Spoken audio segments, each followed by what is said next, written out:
Nuh tufanı gerçekten yaşandı mı yoksa bir efsane mi?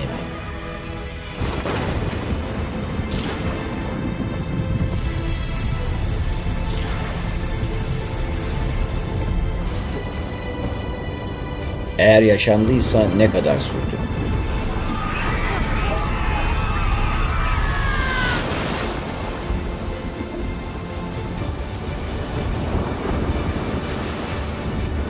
Dünyanın tamamını mı yoksa bir kısmını mı etkiledi?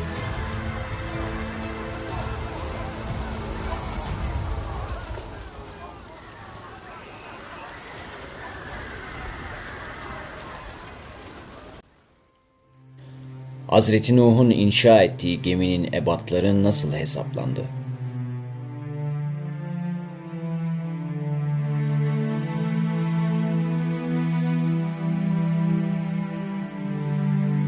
Bu devasa geminin yapımı için nasıl bir teknolojiye sahip olmak gerekir?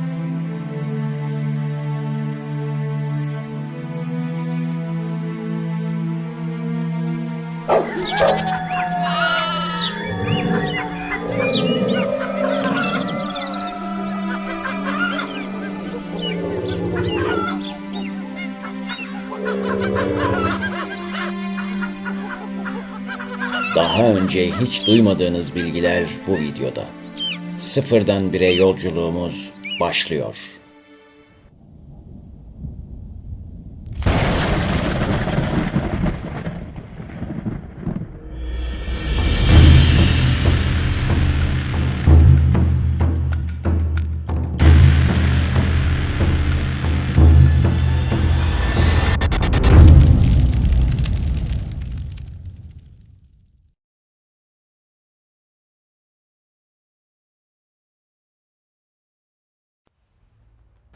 İnsanlık tarihinin en gizemli olaylarından biri olarak kabul edilen Nuh tufanı üzerine yüzlerce araştırma yapılmış, bu araştırmalar sonucunda tufanın gerçekliğiyle ilgili bilimsel olarak net bir kanıya ulaşılamamıştır.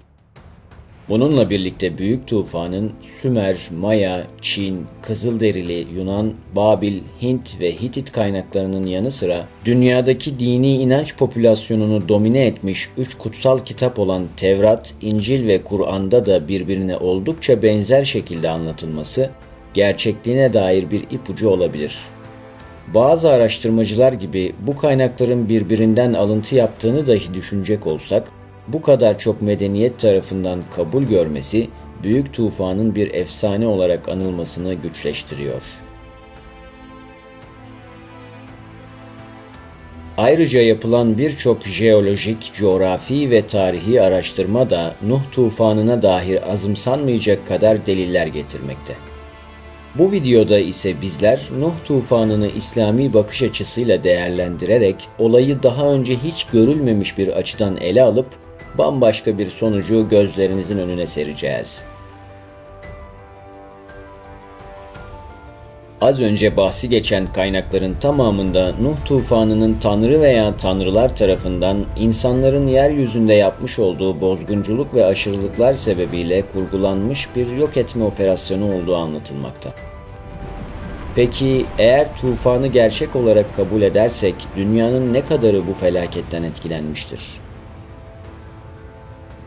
Kutsal kitapların, özellikle de Kur'an'ın anlatımı her ne kadar bu olayın tüm dünyayı etkilediğine dair işaretler verse de bilim dünyası bu noktada ikiye bölünmüş durumda. Özellikle jeologların çoğu böyle bir felaketin dünyanın yalnızca bir kısmını etkilediğini varsaymaktadır. Gelin bu konuyla ilgili bize önemli ipuçları sunan Kur'an ayetlerine bir göz atalım. Hud suresi 42 ve 43. ayetlerde şöyle deniyor. Derken gemi onları dağlar gibi dalgalar arasında götürmeye başladı. Nuh uzakta duran oğluna, "Ey oğulcuğum, sen de bizimle birlikte bin, kafirlerle beraber olma," diye seslendi. Oğlu, "Beni sudan koruyacak bir dağa sığınacağım," dedi. Nuh dedi ki, "Bugün Allah'ın hükmünden ancak onun esirgedikleri kurtulacaktır." Derken aralarına dalga giriverdi. Böylece o da boğulanlardan oldu.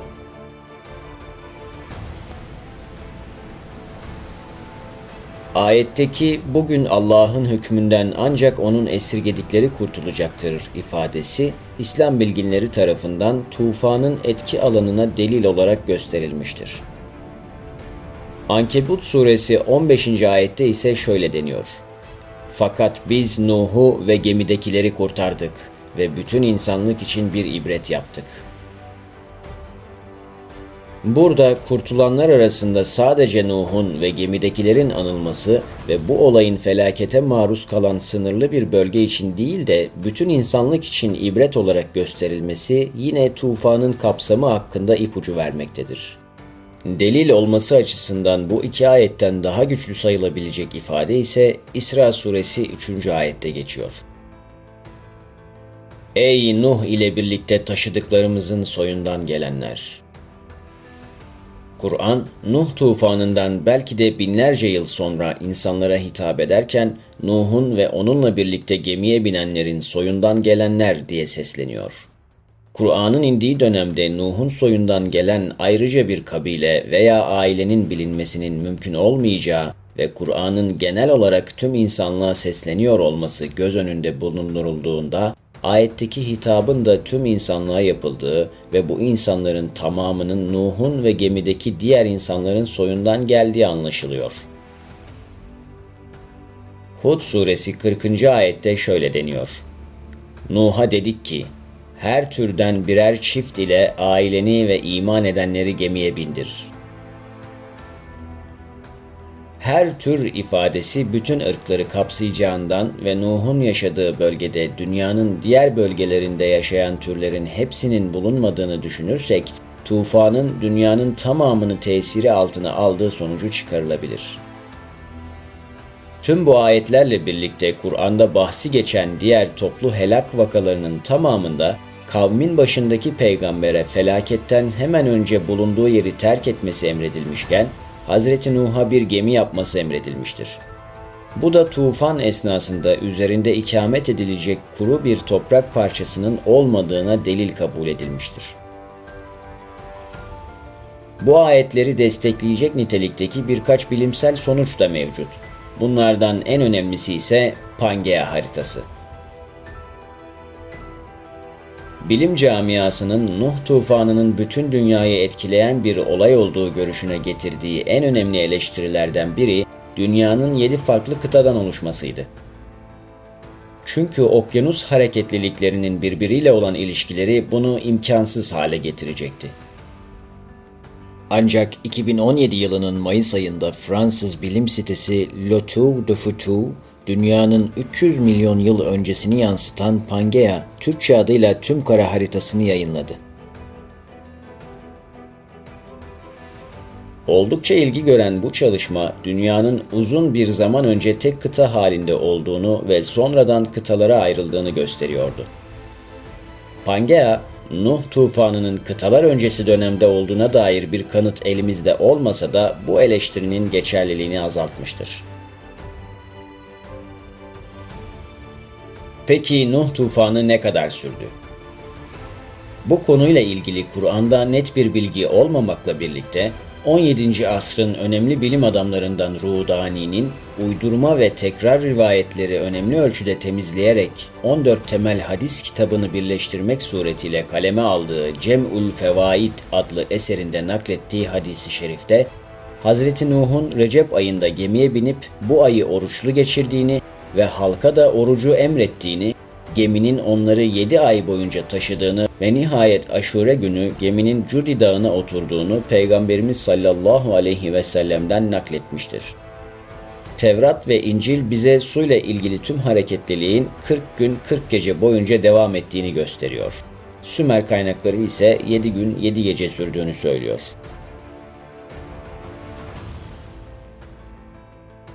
Bu konuyu anlamak için önce şu sorulara cevap aramamız gerekiyor. 1. Tufandaki su miktarı ne kadardı ve anlatılan tufanın gerçekleşmesi için dünya üzerindeki su yeterli miydi? 2. Su seviyesi ne kadar yükseldi? 3.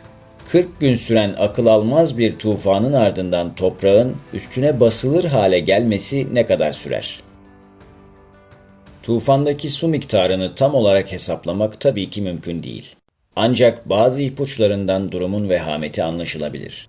Kamer suresinin 11 ve 12. ayet-i kerimelerinin meali şöyle: Hemen göğün kapılarını bardaktan boşanırcasına yağan bir yağmura açtık. Yerden de sular fışkırttık. Derken sular önceden belirlenmiş bir iş için birleşti. Bu ayetten yola çıkarak araştırmalarını derinleştiren Serhat Ahmet Tan, ayetlerdeki iki ifadeye dikkat çekiyor. Bunlardan ilki göğün kapılarını açtık ifadesi. Allah, Kur'an'da yağmur ile ilgili kullandığı diğer ifadelerde gökten yağmur indirmek ifadesini kullanırken burada göğün kapılarını açtık diyor. Bu şu açıdan önemli. Bilim bize dünyadaki su miktarının sürekli aynı olduğunu, yer ve gökyüzü arasında buharlaşma ve soğuma yani yağmur vasıtasıyla devir daim ettiğini söylüyor. Bu ise tufanda bahsedilen su miktarının çok altında. Dolayısıyla göğün kapılarının açılması ifadesi bizi acaba dünya dışından bir su takviyesi mi olmuştu sorusuna yöneltiyor ki tufan suyunun ayetlerde bahsedilen miktarı göz önüne alındığında bu düşünce isabetli olabilir. Ayetlerdeki ikinci dikkat çekici nokta ise iki suyun birleşmesi. Az önce dünya üzerindeki suyun hep aynı olduğunu ve yerden yükselenle bulutlardan inenin dünyaya ait sular olduğunu belirtmiştik. Yani birleşme fiilinin geçerli olması için iki ayrı su gerekli. Bu da dünya dışından gelen su ile dünyadaki suyun birleşmesi teorisini destekler mahiyette. Peki bu kadar fazla su olmak zorunda mı? Yani daha az su yerküreyi kaplayamaz mı? Bu sorunun cevabını bulmak ise suyun ne kadar yükseldiğini anlamaktan geçiyor. Aslında dünyada bulunan su miktarı tüm yerküreyi kaplayabilir. Ancak bir geminin yüzebileceği kadar yükseklik kazanabilir mi acaba? Gelin konuyla ilgili ipuçlarını yine Kur'an ayetlerinde arayalım. Hud suresi 44. ayet-i kerimede şöyle deniyor: Ey toprak, suyunu yut. Ey gök, sen de tut dendi. Su çekildi.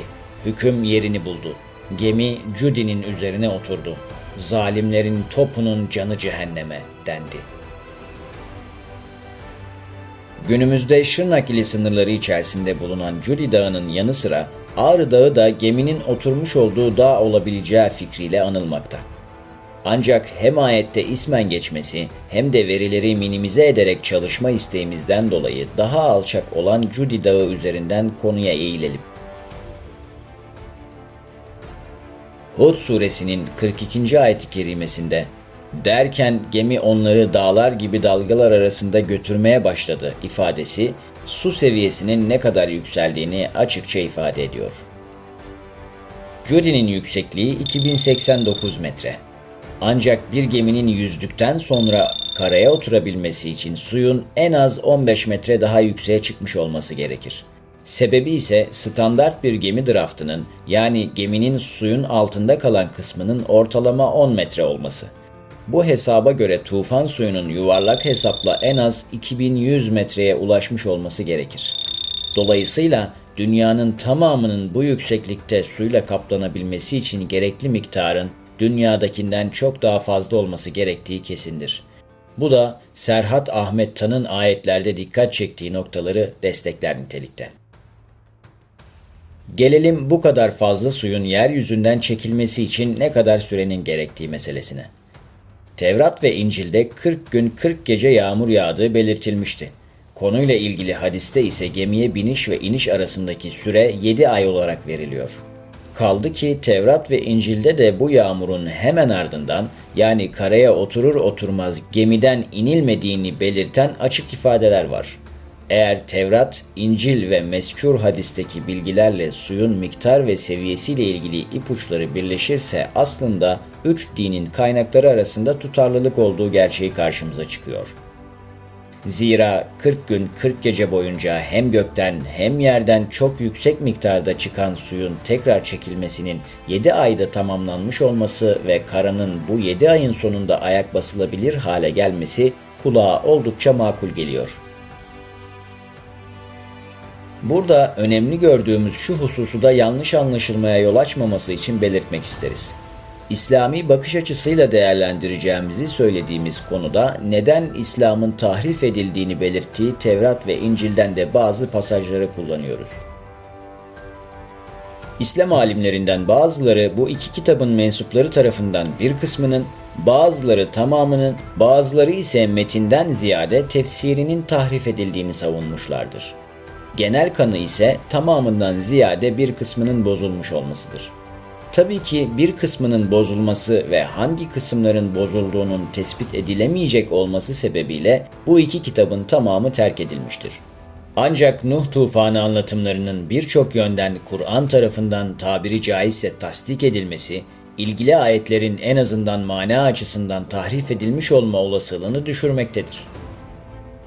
Elbette bu, Tevrat ya da İncil'de geçerli ayetler var demek değildir. Bu iki kitap dini ahkam açısından geçerliliğini yitirmiştir. Tarihsel boyutu olan bir takım olaylarda ise Kur'an'ı destekler nitelikte olan rivayetler tercihen zikredilebilir. Konumuza dönecek olursak, buraya kadar anlatılanların tamamı anlatacağımız mevzuya zemin oluşturmak gayesiyle verilmiştir. Artık asıl meselemize gelebiliriz. Hazreti Nuh'a Allah tarafından yapılması emredilen geminin ölçüleri neydi ve bu gemi nasıl bir teknolojiyle inşa edildi? Bu konuyla ilgili yapılan çalışmalardan bir tanesi gerçekten dikkat çekici. İngiliz Leicester Üniversitesi'ndeki 4 doktora öğrencisinin konuyla ilgili hazırladıkları makalede oldukça enteresan bazı teoriler yer alıyor. Journal of Physics Special Topics, Türkçe adıyla Fizik Özel Konuları dergisinde yayınlanan makalede, dünya üzerinde yaşayan türler üzerinden Nuh'un gemisinin ölçüleriyle ilgili hesaplamalara yer veriliyor. Konuyla ilgili ana problem cümleleri şöyle sıralanabilir.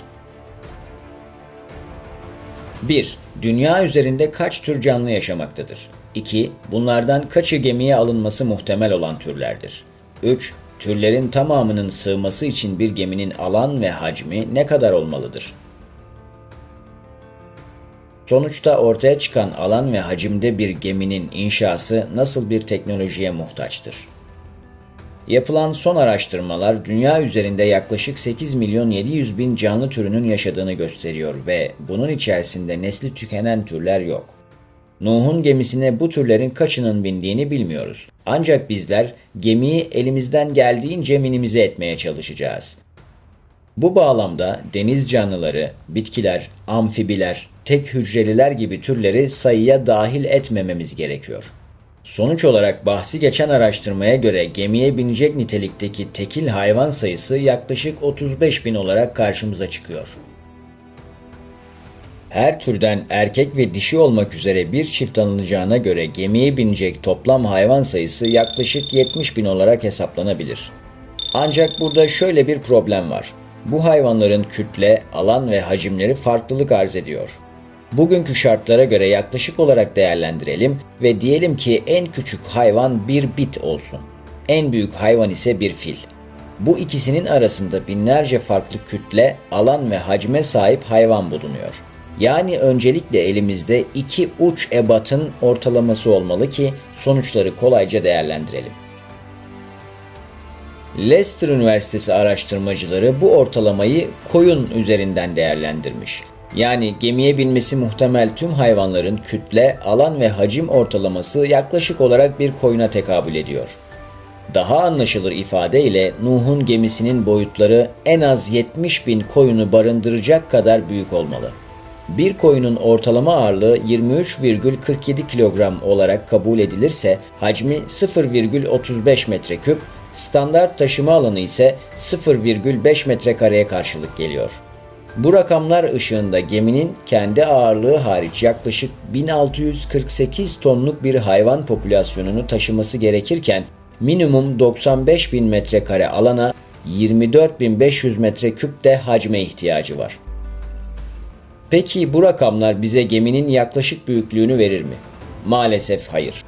Çünkü hayvanların canlı olması ve gemidekilerin uzun bir müddet inememesi büyük bir gıda ihtiyacı demek. Tevrat ve İncil'de bu konuyla ilgili Hazreti Nuh'un gemiye ne kadar yenebilecek şey varsa almasının Tanrı tarafından emredildiği geçiyor. Ancak bu o kadar basit bir mesele değil. Geminin suda yaklaşık 7 ay yani 210 gün süreyle kapalı kaldığını söylemiştik. Leicester Üniversitesi'nin araştırması ise 150 günlük bir süreyi baz almış. Biz de bu rakam üzerinden gidersek çarpıcı sonuçlarla karşılaşıyoruz.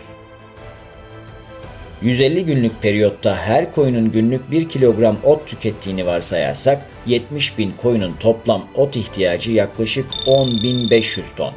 Koyun başı toplam ot ihtiyacı olan 150 kilogramlık her bir öbeğin yine bir koyun kadar yer kapladığını farz edelim.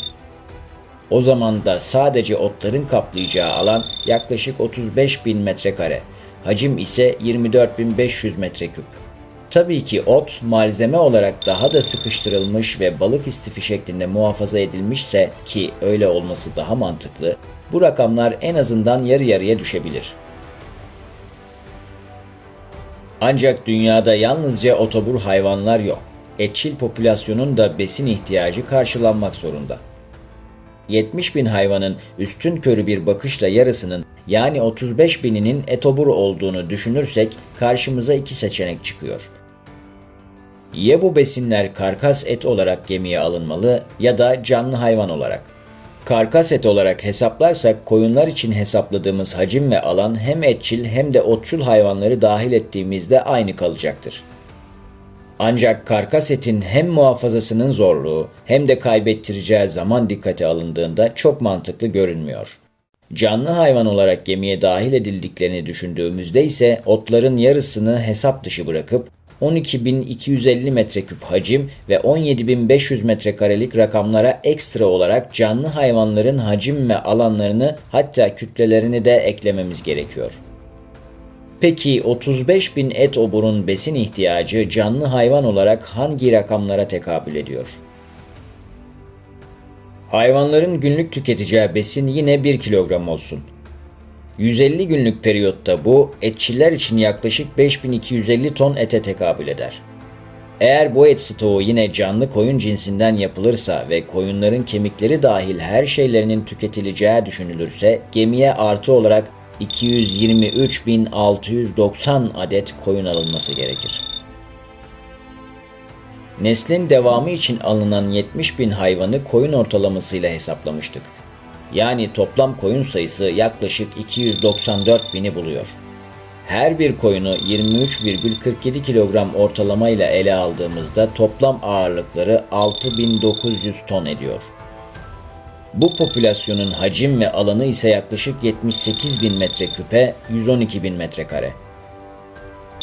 Sonuç olarak önceki rakamlarla birlikte gemiye alınacak ve 150 gün boyunca nesillerinin devamı için sağlıklı şekilde yolculuk etmeleri gereken hayvan ve gıda popülasyonunun toplam hacim ve alan rakamları şöyle. 115.041 metreküp hacim, 164.345 metrekare alan.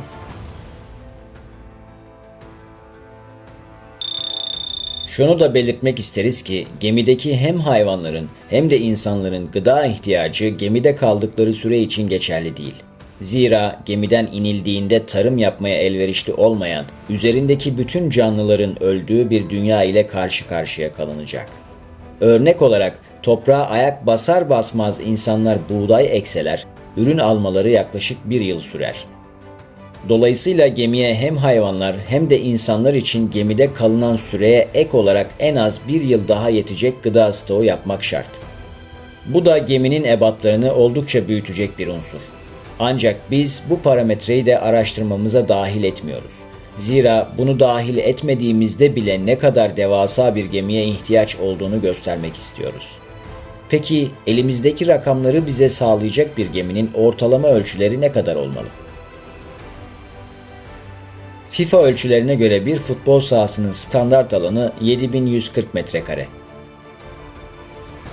Bu da gemimizin tek katlı olması durumunda suyun üzerinde yaklaşık 23 futbol sahası büyüklüğünde yer kaplaması demek. Geminin eski kaynaklarda geçtiği üzere 3 katlı olduğu varsayılırsa düz mantıkla yaklaşık 7,5 futbol sahası yeri işgal etmesi anlamına geliyor. Standart gemilerdeki uzunluk ve genişlik ölçülerini baz aldığımızda ise Hz. Nuh'un yaklaşık olarak 800 metre uzunlukta, 200 metre genişlikte bir gemi yapması gerekiyor. Bunun nasıl bir teknoloji gerektirdiğine gelmeden önce bazı hususları da çarpıcı olması açısından önemli görüyoruz. Videonun başından itibaren rakamları minimize ederek hesaplamalarımızı yaptığımızı söyledik. Ancak hesaba katılmayan hususları da kısaca belirtmekte fayda var. Gemiye binmesi muhtemel hayvanların yanında gemide bulunan insan varlığı da malum. İslami kaynaklar İbni Abbas Hazretlerinden gelen sahih rivayete göre gemiye 80 kişi bindiğini söylüyor. İnsanın yaşam alanı elbette ki hayvanlardan daha fazla olacaktır. Ayrıca bu insanların da gıda ihtiyacı gemide bulundukları sürece karşılanmış olmalı. Lakin hayvanlarla ilgili verilerin yanında insan sayısı tabiri caizse devede kulak mesabesinde olduğundan araştırma verilerimize dahil etmedik. Ettiğimiz takdirde sadece yaşam alanı ve gıda değil, gemide bulunan hayvanlar açısından da önemli. Zira bu insanlar gemiye alınan hayvanlarla aynı ortamda barınamazlar. Belki bir kısmıyla kalsalar, yırtıcı olanların mutlak surette kafeslenmesi icap eder. Bu detaylar ise hacmi, alanı ve dolaylı olarak kütleyi artıracaktır. Bir başka mesele ise tufan esnasında oldukça soğuyan havadan dolayı gemi ve içindekilerin ısınma ihtiyacı. Bu ihtiyacın doğuracağı yakacak stoğu da gemiye dahil edildiğinde rakamlar artı yönde değişir. Ancak biz bu problemin gemiye binen hayvanların doğal ısısı sayesinde çözülebileceği tezi üzerinden hesaplamalarımıza dahil etmedik. Zira bugün dahi Anadolu'nun birçok köyünde ahırlar oturulan evlerin altına yapılır. Bu da basit bir alttan ısıtma tekniğidir. Gemiye binen hayvan sayısı göz önüne alındığında insanlar için ısınmak zor olmaz. Verilere dahil etmediğimiz bir başka unsur da temiz içme suyu. Havanın tufan sebebiyle soğuk olduğu tezi üzerinden su ihtiyacının günlük bazda minimal olacağı düşünüldü. Ayrıca tufanın başlarında şiddetli yağmur yağdıysa depolanmış suya ihtiyaç olmayacağından gemide devasa bir su stoğuna ihtiyaç kalmıyor. Bu unsurlar dahil edilmeksizin asli veriler ışığında 200 metre genişliğinde ve 800 metre uzunluğunda bir gemi elde etmiştik. Gelin bu ölçüleri günümüz gemi ölçüleriyle kıyaslayalım. Geçtiğimiz aylarda ilk seferini yapan dünyanın en büyük yolcu gemisi Wonder of the Seas, 362 metre uzunluğa ve 64 metre genişliğe sahip olup 236.857 tonluk ağırlığıyla tam bir dev. Uzunluk ve genişlik ölçülerine baktığımızda Hz. Nuh'un gemisi bizim hesabımıza göre bunun yaklaşık 2,5 katı. Ağırlığı ise hayvanların tonajı da hesaba katıldığında akıl almaz boyutlarda. Yani üstünkörü bir hesapla Hz. Nuh'un gemisinin ağırlığı takriben 700.000 ton olmalı. Eğer geminin ahşaptan mamul olduğu düşünülürse bu rakam biraz daha düşer. Dünyanın en büyük yük gemisi olan HMM Algeciras ise 400 metre uzunluğu ve 61,5 metre genişliğiyle göz korkutan bir heybete sahip. Ancak Nuh'un gemisi bu mega yüzücünün neredeyse 2 katı. Peki bu ebat ve tonajla bir gemi yüzebilir mi? Böyle bir gemiyi yüzdürecek teknoloji bugün elimizde midir bilinmez. Ama bırakın tufanı, bol rüzgarlı bir havada dahi yüzdürülmesi söz konusu bile olamaz. Çünkü gemiler fırtınalı havalarda suya dalıp çıkarlar. Dalganın geminin uç tarafından geldiğini düşünelim. Bu dalga gemiye vurduğunda uç kısım yukarı doğru ivme kazanacak ve boşlukta kalacaktır. Yüksek tonajlı bir geminin bu duruma geldikten sonra tekrar suya düşmesi beton zemine çakılmasından farksızdır ve bu geminin ortadan ikiye kırılması demektir. Peki bu gemi bizim düşündüğümüz gibi bugünün mantığıyla yapılmış klasik bir gemi miydi yoksa işin içinde başka teknolojiler mi vardı? Atrahasis destanı Sümerlere ait bilinen bir destan. Bu destan Mezopotamya bölgesindeki tabletlerden okunmuştu ve hatta tufan hikayesi Nuh yerine Atrahasis ismiyle anlatılıyordu. Ancak 1940'lı yıllarda Irak'ta bulunan Siemens tableti uzun yıllar British Museum'da şifresi çözülemeyen bir sır olarak kaldıktan sonra kısa bir zaman önce antik diller uzmanı Dr. Irwin Finkel tableti tercüme etmeyi başardı. Tablette aynen şöyle yazıyordu: Atrehasis dünyanın kurtarıcısı olacağından habersizdi. Göklerden ona yuvarlak bir gemi yapması gerektiği mesajı geldi. Enteresan olan şu ki yuvarlak gemi fikri bu tercümeden önce de konuşulan bir teoriydi. Bu keşiften sonra Dr. Irwin Finkel böyle bir geminin prototipini yapan ekipte bizzat bulundu. Diğer bir teori ise gemiye alınan tüm canlıların küçük ebatlara getirilerek normal boyutlarda bir gemi yapılmış olabileceği teorisi. Kulağa oldukça uçuk bir teori gibi gelse de geminin yaklaşık olarak hesapladığımız boyutlarını göz önünde bulundurursak, böyle bir devasa makineyi yukarıda bahsedilen iki teoriyle yapabilecek teknolojiye sahip bir medeniyetin organizma küçültme teknolojisine sahip olması çok şaşırtıcı olmaz. Zira her üç tasarımdan hangisini yaparsanız yapın, elimizdeki bugünün öngörebildiği teknolojiden bile daha fazlası gerekir. Şimdi bütün bu beyin yakıcı teori ve hesaplamaları bir kenara bırakalım.